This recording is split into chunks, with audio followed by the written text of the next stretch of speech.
Hi friends, అందరూ ఎలా ఉన్నారు? మనకి ఏపీ రాష్ట్ర ప్రభుత్వం నుంచి పెండింగ్ డబ్బులైతే రావాలి కదండీ! సో, ఏపీ వాళ్ళైతే ఇంకా ఫీజు రీయింబర్స్‌మెంట్ సంబంధించి పెండింగ్ డబ్బులైతే వేయాల్సిన అవసరం అయితే ఉంది. ఏవైతే 2024, 2025కి మించి అంటే 2023 వరకు కూడా 2019 నుంచి 2023 వరకు కూడా వేయాల్సిన పెండింగ్ డబ్బులనేవి ఎప్పుడేస్తారు? ఓకేనా? సో, మీకు ఈ వీడియోలో అయితే ఫుల్ ఇన్ఫర్మేషన్ అయితే దాని మీద ఇవ్వబోతున్నాము. ఫీజు రీయింబర్స్‌మెంట్ సంబంధించి 3,500,00,00,000 అనేవి బకాయిలైతే ఉన్నాయి కదండీ! మరి ఈ బకాయిల్ని ఎప్పుడు తీరుస్తారు? ఈ బకాయిలకు సంబంధించి అప్డేట్ ఏముంది? అదేవిధంగా ఈ బకాయిలనేవి ఏవైతే ఈ ఫీజు రీయింబర్స్‌మెంట్ పెండింగ్ డబ్బులు ఏవైతే ఉన్నాయో, వీటిని ఎవరి అకౌంట్‌లో ఏస్తారు? కాలేజీ అకౌంట్‌లో ఏస్తారా? స్టూడెంట్ అకౌంట్‌లో ఏస్తారా? లేదంటే మదర్ అకౌంట్‌లో ఏస్తారా?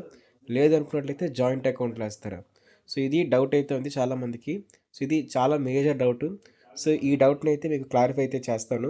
ఆల్రెడీ దీనికి సంబంధించి కొన్ని అఫీషియల్ గవర్నమెంట్ ఏవైతే ఛానెల్స్ ఉంటాయో, అంటే మనకి ఉంటాయి కదా! సో, ఇన్‌సైడర్ న్యూస్ అనేవి, ఆ న్యూస్‌లో అయితే వచ్చిందండి.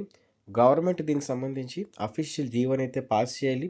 మాక్సిమం జీవోని పాస్ చేయొచ్చు, చేయకపోవచ్చు. ఎందుకన్నట్లయితే ఇది ఎంత ఇంపార్టెంట్ మ్యాటర్ అయితే కాదు. అకాడమిక్ చెప్పాలంటే. పెండింగ్ డబ్బులు ఎలా ఏస్తారని చెప్పేసి చిన్న క్లారిటీ అయితే మాత్రం మనకి ఇన్‌సైడర్ న్యూస్ కిందైతే వచ్చిందండి. అయితే ఇది 100% జెన్యూనే అంటే 99 నుంచి 99% ఇది జెన్యూనే అండి. ఇన్‌సైడర్ న్యూస్ అనేవి కరెక్ట్‌గానే వస్తాయి. సో, ఎక్కడ కూడా ఎప్పుడు కూడా ఫాల్స్ ఇన్ఫర్మేషన్ అయితే రాదు. అయితే ఇప్పుడు దానికి సంబంధించి అప్డేట్ ఏముంది అన్నట్లయితే, ఈ మీ యొక్క పెండింగ్ డబ్బులు ఏవైతే ఉన్నాయో 2019 నుంచి 2024 కోసం మాట్లాడుతున్నాను. అంతకన్నా ముందు డబ్బులైతే మాట్లాడడం లేదు. ఓకేనా? అంతకన్నా ముందు డబ్బుల కోసమైతే మేము ఎటువంటి తీసుకోవట్లేదు. ఆ టాపిక్ అనేది వీడియోలో ఉండదు. అయితే 2024 నుంచి 2019 నుంచి 2023 వరకు కూడా ఉన్న పెండింగ్ డబ్బుల కోసం మాట్లాడతాము. 2024 నుంచి ఇంకా అలా కంటిన్యూయస్‌గా ఈ డబ్బులనేవి ఎలా పడతాయి అని చెప్పేసి కంప్లీట్ వీడియో అంటే చిన్న ఎక్స్‌ప్లనేషన్ కూడా చెప్తాను. ఓకే. సో, లేట్ చేయకుండా వీడియోలోకి వెళ్ళిపోదాం. మరి అక్కడ చూస్తున్నారు కదా! 6 స్టెప్ వెరిఫికేషన్ అయితే ఎనేబుల్ అయితే అయిపోయింది. మీలో ఎవరైనా సరే ఇంకా ఈ 6 స్టెప్ వెరిఫికేషన్ ప్రాసెస్‌ని కంప్లీట్ చేసుకోకపోయినట్లయితే వెంటనే వెళ్లి కంప్లీట్ చేసుకోండి. అలా కంప్లీట్ చేసుకున్న స్టూడెంట్స్‌కి మాత్రమే ఈ యొక్క ఎంటీఎఫ్ ఇంకా ఆర్టీఎఫ్ డబ్బులైతే పడతాయి.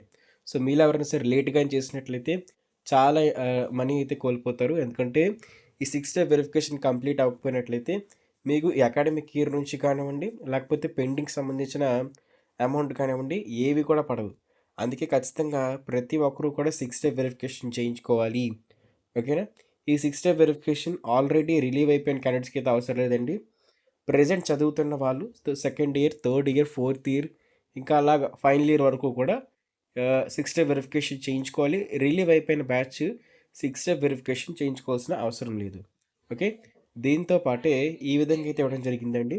2024, 2025 నుంచి ఎస్సీ స్టూడెంట్స్‌కి మాత్రం ఆధార్ లింక్ అయిన ఎన్‌పీసీఐ లింక్ అకౌంట్‌ని ఆ అకౌంట్‌కి అయితే ఏస్తారు.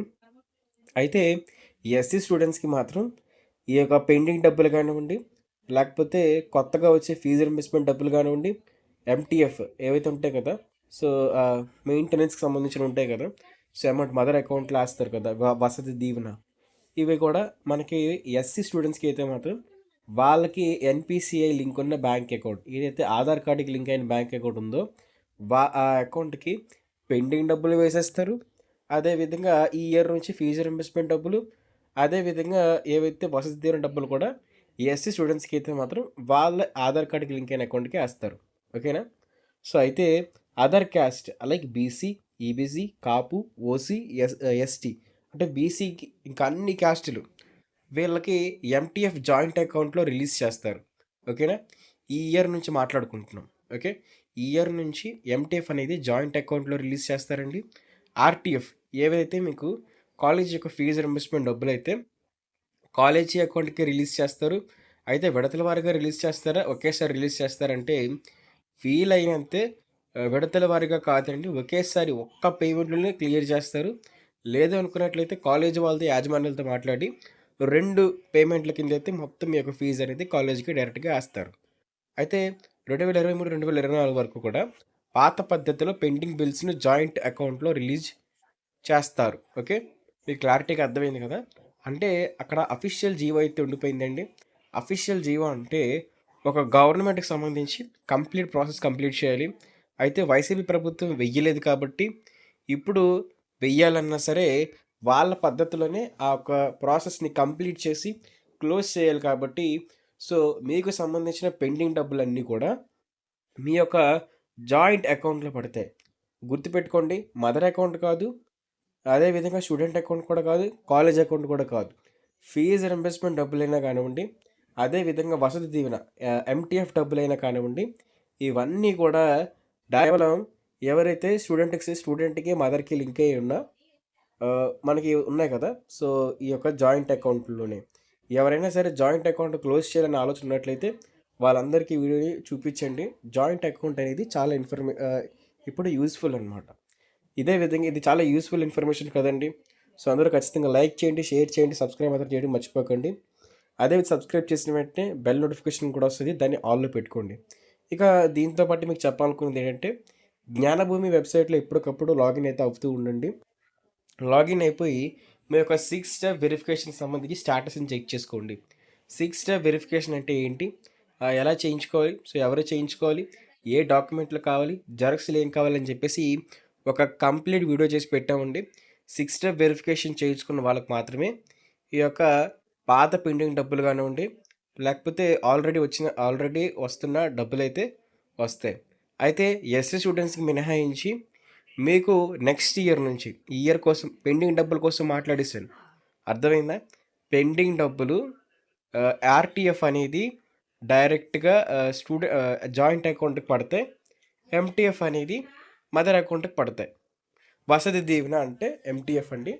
విద్యా దీవెన ఫీజ్ రీయింబర్స్‌మెంట్ అంటే ఆర్‌టీఎఫ్ అండి. ఓకేనా? అయితే 2025, 2026 నుంచి అయితే అందరికీ కూడా ఎఫ్ఆర్ఎస్ యొక్క 75% అటెండెన్స్‌ని బేస్ చేసుకొని డబ్బులైతే ఇవ్వడం జరుగుతుంది. ఎఫ్ఆర్ఎస్ అనేది గవర్నమెంట్ ఇనిషియలైజ్ చేయమని చెప్పేసి మీకు అప్డేట్ అయితే ఇచ్చారు. సో, ఖచ్చితంగా కూడా ప్రతి ఒక్కరు కూడా ఎఫ్ఆర్ఎస్ అనేదాన్ని చెక్ చేసుకోవాలి. పాత పద్ధతుల్లాగా మీ కాలేజ్ ఎగ్గొట్టేసి తిరుగుతా ఉంటే కుదరదు. ఎఫ్ఆర్ఎస్ అంటే ఫేస్ రికగ్నిషన్ సిస్టమ్ కాబట్టి, సో, దానికి సంబంధించి అయితే ప్రతి ఒక్కరు కూడా 75% కన్నా అటెండెన్స్ తక్కువ ఉన్నట్లయితే మీ ఒక ఫీజ్ రీయింబర్స్‌మెంట్ ఎలిజిబిలిటీ కింద మిమ్మల్ని క్యాన్సిల్ చేయడం జరుగుతుంది. సో, ఇవన్నీ గుర్తుపెట్టుకొని ఖచ్చితంగా కూడా ఫీజ్ రీయింబర్స్‌మెంట్ సంబంధించి ఎలిజిబిలిటీ క్రైటీరియాస్‌కి మీరు మీట్ అయ్యారో లేదో చెక్ చేసుకోండి. ఇక 6 స్టెప్ వెరిఫికేషన్ కంప్లీట్ చేసుకోండి. ఫీజ్ రీయింబర్స్‌మెంట్ సంబంధించి ఇలాంటి మరిన్ని యూజ్‌ఫుల్ వీడియోస్ కోసం, మరిన్ని అప్డేట్స్ కోసం మన యూట్యూబ్ ఛానల్ ఖచ్చితంగా సబ్స్క్రైబ్ చేసుకోండి. సబ్స్క్రైబ్ చేసుకొని బెల్ నోటిఫికేషన్ ఆన్‌లో పెట్టుకున్నారంటే మేము చేసే ప్రతి వీడియో అప్డేట్ మీ వరకైతే వస్తాయి. Thank you friends. బాయ్.